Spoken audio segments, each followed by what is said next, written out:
2024 के लोकसभा चुनाव से पहले गठबंधनों की बैठकों का दौर। दिल्ली में एनडीए की बैठक में शामिल हुए 39 दल। पीएम सहित भाजपा के दिग्गज नेताओं ने लिया हिस्सा।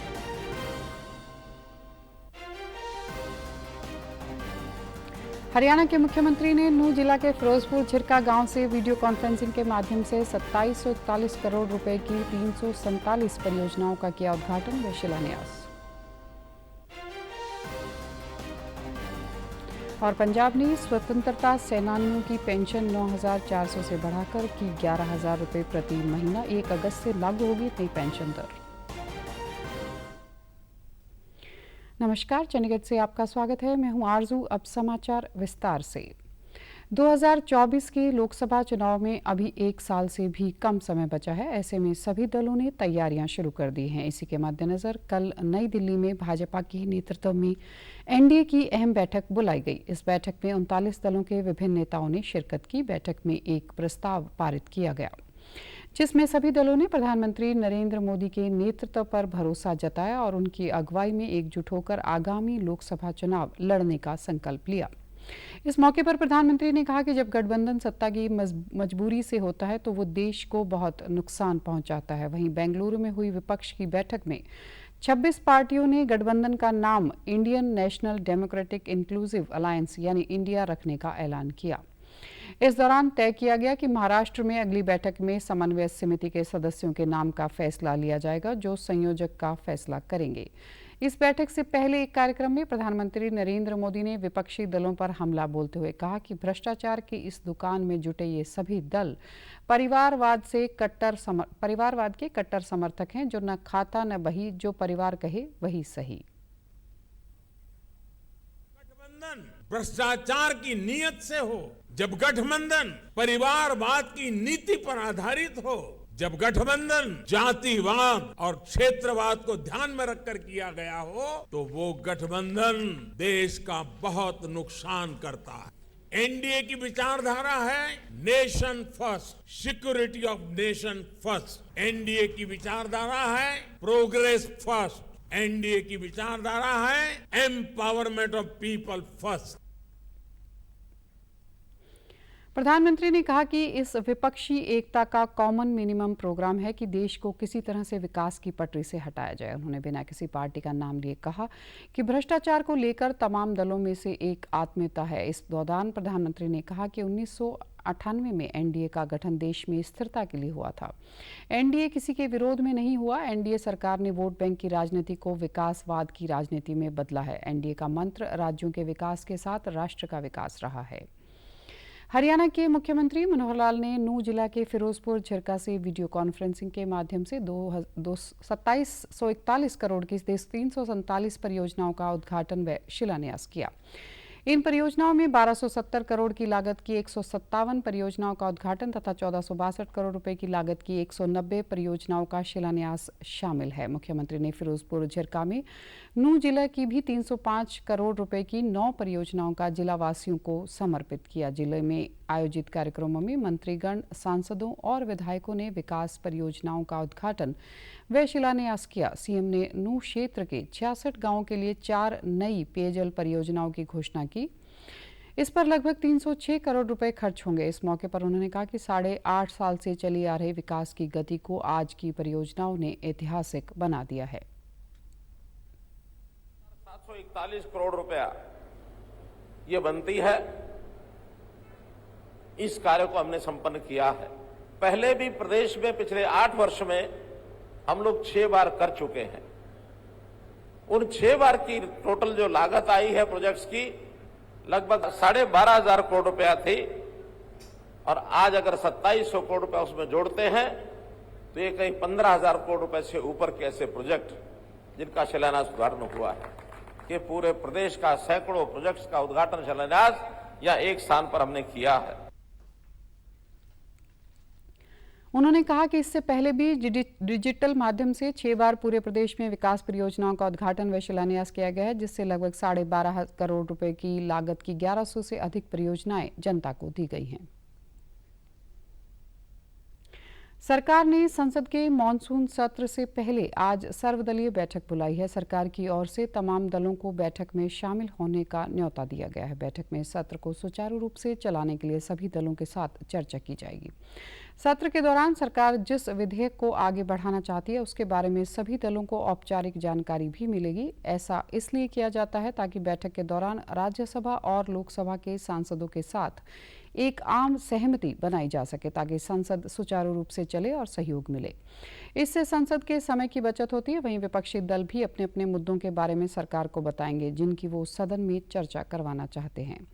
कल से शुरू होकर मॉनसून सत्र 11 अगस्त तक चलेगी। 23 दिन तक चलने वाली इस सत्र में कुल 17 बैठकें होंगी। पंजाब के वित्त मंत्री हरपाल सिंह चीमा ने एक बैठक के दौरान बताया कि पंजाब में स्वतंत्रता सेनानियों की पेंशन 9,400 रुपये से बढ़ाकर 11,000 रुपये प्रति महीना करने का फैसला लिया गया है।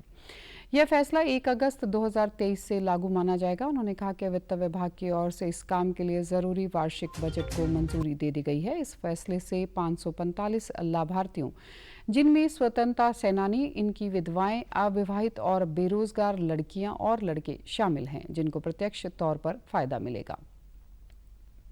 ट्राई सिटी में मेट्रो के संचालन को लेकर कल यूटी प्रशासक बनवारी लाल पुरोहित की अध्यक्षता में यूनिफाइड मेट्रोपॉलिटन ट्रांसपोर्ट अथॉरिटी की पहली बैठक हुई। इसमें सीएमपी यानी व्यापक गतिशीलता योजना को मंजूरी दे दी गई है।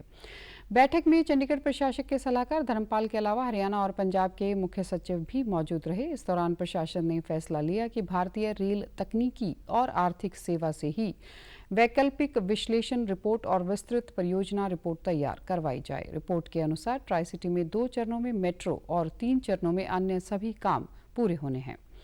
हरियाणा और पंजाब के दिए गए सुझावों से पहले मेट्रो का कुल खर्च 12,960 करोड़ रुपए था, जो बढ़कर 16,509 करोड़ रुपए हो गया है। इसमें 60% राशि केंद्र और 40% चंडीगढ़, हरियाणा और पंजाब देंगे।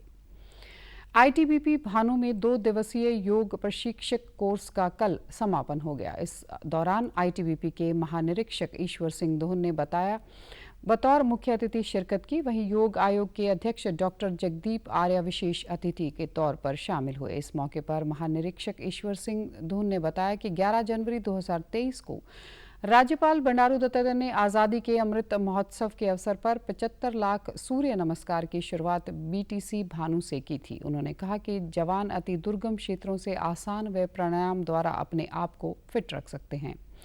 उन्होंने हरियाणा योग आयोग का भी आभार जताया।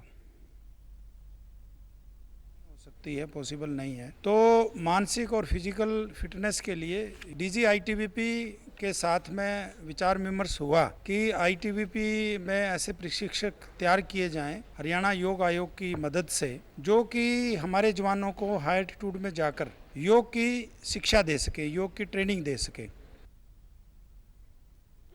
इस दौरान डॉक्टर जगदीप आर्य ने कहा कि योग के माध्यम से जवान स्वस्थ रहें, इसके लिए शिविर आईटीबीपी में लगाया गया। इसमें 50-50 दिन के 2 बैच पूरे हो चुके हैं। सीमाओं पर दुर्गम स्थानों पर तैनात जवानों का स्वास्थ्य देश के लिए काफ़ी महत्वपूर्ण है, इसलिए विशेषज्ञों की सहायता से यह ट्रेनिंग प्रोग्राम आयोजित किया गया है। भारत की सीमाओं की रक्षा करती है और इनके जवानों का स्वास्थ्य कितना महत्वपूर्ण है ये हम सब समझ सकते हैं। इसी बात को ध्यान में रखते हुए आईजी आईटीबीपी बीटीसी भानु जी के साथ एक विस्तृत चर्चा हुई और आईटीबीपी के माननीय डीजी साहब उनके साथ चर्चा हुई और ये तय हुआ कि जो हमारे जवान हिम शिखरों पर कार्य करते हैं, ग्लेशियर्स में काम करते हैं, हाई एल्टीट्यूड में काम करते हैं, उनके लिए कोई स्पेशल योग प्रोटोकॉल तैयार किया जाए। इस दौरान प्रशिक्षकों को प्रमाण पत्र देते हुए कहा कि वे निरंतर अभ्यास करते रहें और यहां से जो ट्रेनिंग ली है उससे दूसरों को भी लाभान्वित करते रहें। एशियाई विकास बैंक यानी एडीबी ने अपनी report Asian development outlook update जारी की है। इस रिपोर्ट में मौजूदा वित्त वर्ष में भारतीय अर्थव्यवस्था के 6.4% दर से वृद्धि करने का अनुमान लगाया गया है। वहीं रिपोर्ट के मुताबिक महंगाई पर और लगाम लगाने का भी अनुमान लगाया गया है। एडीबी की जारी रिपोर्ट में दावा किया गया है कि मजबूत मांग के चलते भारत में तेजी बनी रहेगी। दूसरी तरफ भारत सरकार द्वारा अलग अलग क्षेत्रों में किए जा रहे आर्थिक सुधार भी विकास दर को तेजी देने में अहम साबित हो रहे हैं। इन सब कारकों की बदौलत भारतीय अर्थव्यवस्था आगामी वर्षों में विश्व की तीसरी सबसे बड़ी अर्थव्यवस्था बनने की तरफ अग्रसर है। अब खबरें फटाफट।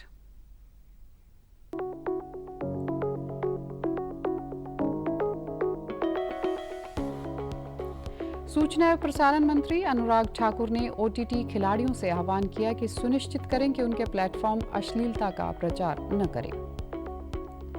हरियाणा के पूर्व DGP Manoj Yadav railway protection force के डायरेक्टर जनरल नियुक्त, केंद्र ने रेलवे बोर्ड के प्रस्ताव को दी मंजूरी। पंजाब पुलिस के ट्रैफिक विंग को प्रतिष्ठित फिकी नेशनल रोड सेफ्टी अवार्ड 2022 से सम्मानित किया। डीजीपी गौरव यादव ने टीम को दी बधाई। गेहूं की नई किस्मों के तकनीकी विकास के लिए भारतीय गेहूं अनुसंधान संस्थान करनाल को नई दिल्ली में केंद्रीय मंत्री ने दिया राष्ट्रीय पुरस्कार। और आप हमारे समाचार YouTube channel DD news Chandigarh, Facebook DD news Chandigarh और Twitter handle DD news CHD पर भी देख सकते हैं। इसी के साथ चंडीगढ़ से समाचारों का सिलसिला समाप्त होता है। नमस्कार।